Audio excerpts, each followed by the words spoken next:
A ver, en su momento nos solidarizamos y nos seguimos solidarizando, porque no puede ser de otra manera, con un padre al que le asesinan a un hijo.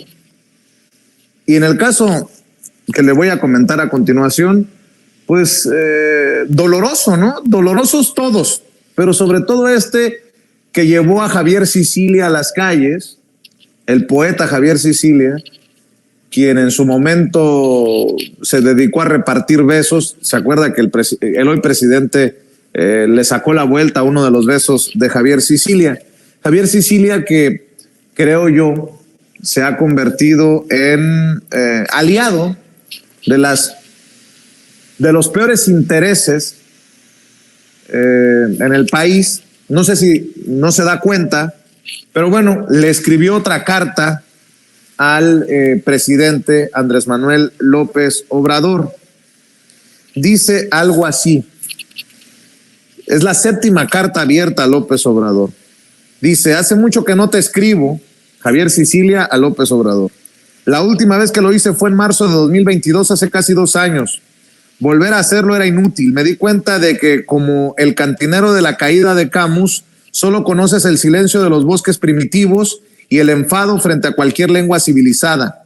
Una especie de cromañón extraviado en la Torre de Babel que sigue su camino sin que nada le estorbe.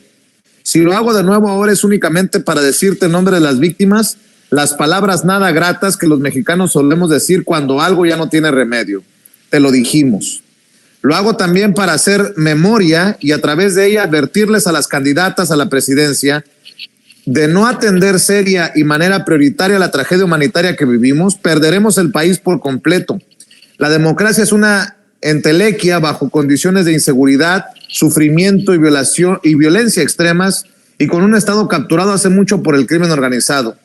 Eso mismo te dijimos cuando en marzo de 2018 te reuniste conmigo y Jacobo Dayan en las oficinas de Alfonso Romo y te propusimos y te explicamos la necesidad de crear una política de Estado basada en la justicia transicional para enfrentar la tragedia.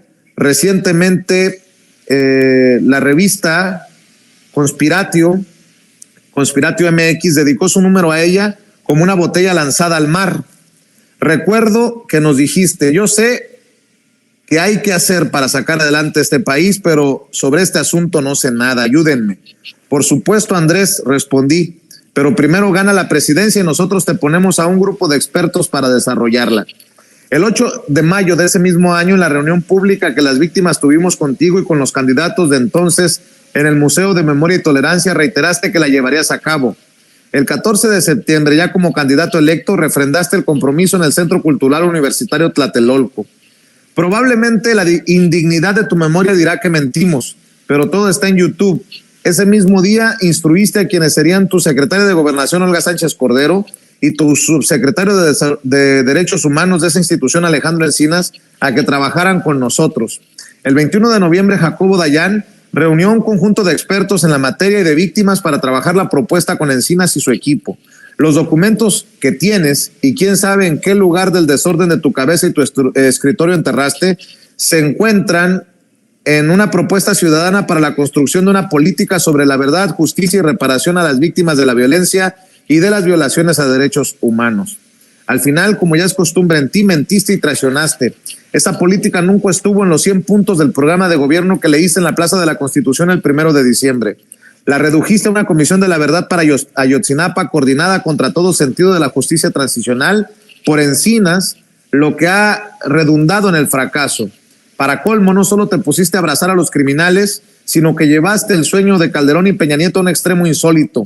Entregaste a las Fuerzas Armadas el control de muchas instituciones civiles y buscas a toda costa desmantelar las instituciones que las víctimas creamos con nuestra propia sangre.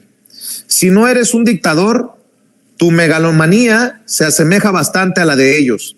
Del 23 al 26 de enero de 2020, a raíz de la masacre de la familia Levarón, cuando tu desprecio por las víctimas había cobrado ya 53,000 personas asesinadas, más de Palacio Nacional con los documentos traicionados. Buscábamos una explicación y un diálogo abierto. Tu respuesta fue el desprecio. Me dan flojera, son un show, no voy a manchar la investidura, etcétera. Y al llegar a la plancha del Zócalo había un grupo de choque cuyos insultos eran de una indignidad repugnante. Su entonces subsecretario de gobierno, de cuyo nombre no quiero acordarme, tuiteó: a chillidos de marrano, oídos de carnicero. Nunca sabremos el motivo de tu traición y desprecio. Lo cierto es que al final de tu sexenio fracasado, y como tus antecesores y la mayoría de los criminales en México, terminarás impune. Llevas contigo no solo más de 170,000 víctimas que hasta el momento ha cobrado tu sexenio, sino también las más de 300,000 que cobraron los gobiernos de Fox, Calderón y Peña. Ah, cabrón. Le enjareta lo de Fox, Calderón y Peña, perdón por el paréntesis. También las de la guerra sucia que junto con Ayotzinapa nunca resolviste. Las atrocidades son deudas de Estado que se heredan. Dejas con ello un país más destruido, más que tu... La degradación, el odio, la seguridad, la continuación, pero en realidad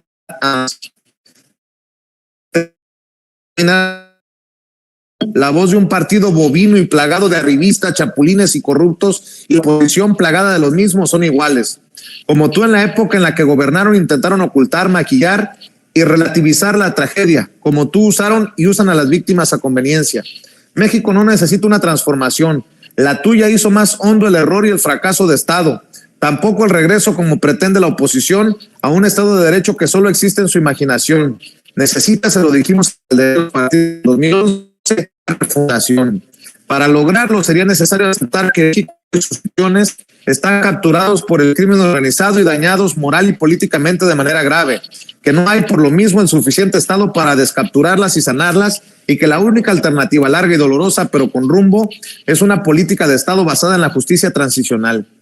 ¿Quién, para usar el lenguaje de una de las candidatas, tendrá los huevos o los ovarios para llevarla a cabo y enfrentar al país con la horrible verdad que nos hemos atrevido a mirar directamente y con la inmensa justicia que nos debemos? Tú no los tuviste, le dice pocos huevos. Tú no los tuviste, preferiste la traición y la complicidad con la muerte. Tampoco parece los tiene la clase política que pretende sucederte. El centro de gravedad se perdió hace mucho y lo único que parece aguardarnos son colas de personas que ilusoria y bovinamente irán una vez más a las urnas a convalidar a los nuevos administradores del infierno en medio de la indefensión y de una violencia ascendente. Adiós, Andrés, que te vaya bien en un mundo de rehenes condenados, si eso es posible, y que tus sueños junto con los de la clase política estén plagados de sus gritos. Espero no tener que volver a escribirte. Los mesías, los traidores, los mentirosos y los ilusos me repugnan, dice Javier Sicilia en esta carta que me parece a mí un